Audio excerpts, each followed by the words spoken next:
అందరికీ నమస్కారం. నేను మీ గంటి ఉష. నా మిత్రులకి, శ్రేయోభిలాషులకి అందరికీ కూడా కృతజ్ఞతలు, శుభాభినందనలు. పుష్కరాలంటే పరిగెత్తి వెళతాం కదండీ!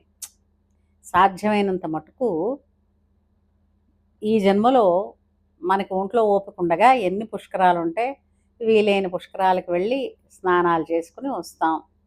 పితృదేవత ఆరాధన కూడా చేసుకొని వస్తూ ఉంటాం. అలాగా పుణ్యక్షేత్రాలకి ఎందుకు తిరుగుతాం? మనస్సు ప్రశాంతత అవుతుందని. అలాగే మన దేశంలో గొప్ప గొప్ప ఆధ్యాత్మిక కేంద్రాలు ఎక్కడున్నాయో వాటిని వెళ్ళి వెతుక్కుంటూ తెలుసుకుని, దర్శనం చేసుకుని, ఒక సంతృప్తిని పొంది, అంతవరకు మనస్సులో ఏ విధమైనటువంటి మలినాలున్నా వాటన్నింటినీ ప్రక్షాళించుకుని మళ్ళా ప్రశాంతంగా ఇంటికి తిరిగొస్తాం. అంతే కదా! పుష్కరాలొచ్చినా అదే, కుంభమేళా వచ్చినా అదే. అంతేనా? అలాగా ఈ రోజున సంగీత రస తీర్థయాత్రలు చేద్దామా? చేద్దామండి. అవును గానీ సంగీత రస తీర్థయాత్రలు అని మీరేదో భావుకతతో ఇంత చెప్పారు కదా! దీనివల్ల ఏంటొస్తుంది? ఇప్పుడు ఆ పుష్కరాలు చేస్తే పుణ్యనది జలాల్లో స్నానం చేసినా, లేదంటే పుణ్యక్షేత్రాలు సందర్శించినా ఏమిటొస్తుంది? దాని ముందే పేరులోనే ఉంది పుణ్యం. పుణ్యం వస్తుందని. అయితే ఇక్కడండి మనకి చాలామంది అడుగుతుంటారు. అంటే మా గురువుగారు అడుగుతుండేవారు. మీకు పుణ్యం కావాలా? ఫలం కావాలా? పుణ్యం అంటే ప్రస్తుతానికి కనపడదు కదండీ! అందుకని ఫలం కావాలని అడిగేవాళ్ళం మేము. సో, అలాగా సంగీత రస తీర్థయాత్రలు చేస్తే ఏంటొస్తుంది? మనస్సు పవిత్రమవుతుంది, ఆత్మశుద్ధి కలుగుతుంది, మానవత్వం పెరిగి జన్మ సార్థకత సాధ్యపడుతుంది అనడంలో అతిశయోక్తి అయితే లేదండి. ఇది మాత్రం నేను ఘంటాపథంగా చెప్పగలను.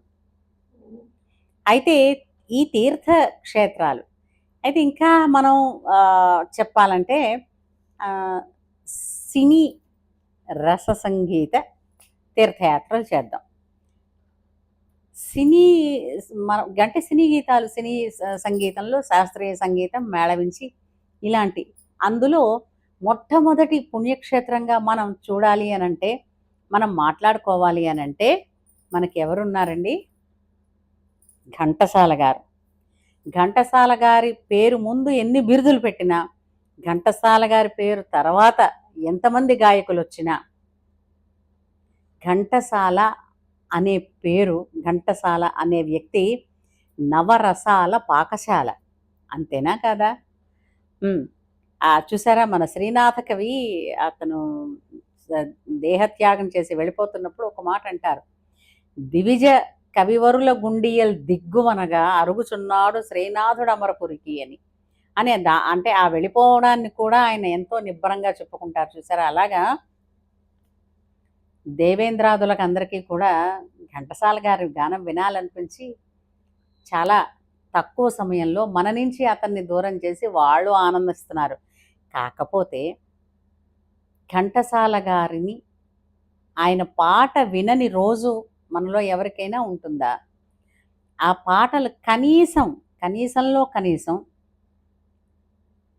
పాటలంటే కాస్తో కూస్త ఇష్టం ఉండి, పాటలంటే కాస్తో కూస్తో పాడగలిగి ఉండే వాళ్ళందరికీ కూడా కనీసం ఒక 100 పాటలైనా ఘంటసాల గారివి తెలిసి ఉంటాయి. ఇందులో అయితే అతిశయోక్తి లేదు.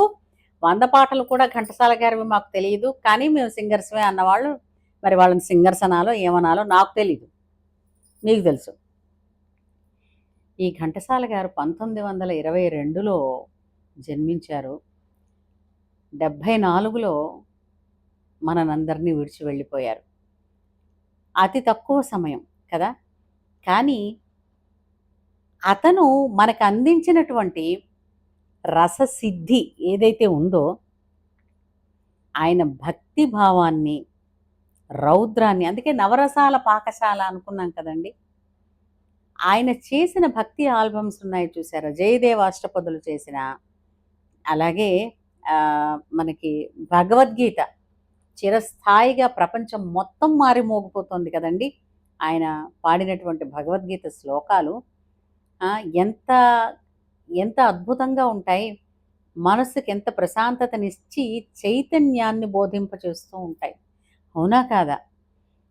పాట పాడాలి అని అనుకున్న వాళ్ళందరూ పాడుతున్న పాటలు, గాయకుల పాటలు అంటే ఈ ఈ మధ్య కాలంలో వచ్చే గాయకుల పాటలు ఎన్ని పాడుతున్నప్పటికీ కూడా, ఘంటసాల గారి పాటలు పాడితే ఆ!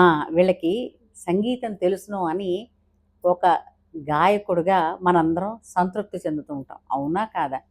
అటువంటి ఘంటసాల గారు అందించినటువంటి అద్భుతమైనటువంటి గీతాలెన్నో ఉన్నాయి. ఆయన గాయకుడుగానే కాదండి, స్వరకర్తగా కూడా ఎన్నో అద్భుతాలు సృష్టించి, ఎన్నో సినిమాలు సక్సెస్‌ఫుల్ సంగీతకర్తగా అతను చిరస్థాయిగా నిలిచిపోయారు.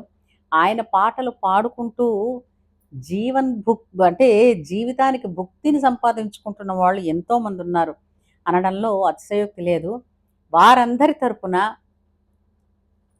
దివికేగిన ఘంటసాల గారికి నేను కృతజ్ఞతలు తెలియజేసుకుంటున్నాను మనందరి తరపున. ఉంటాను.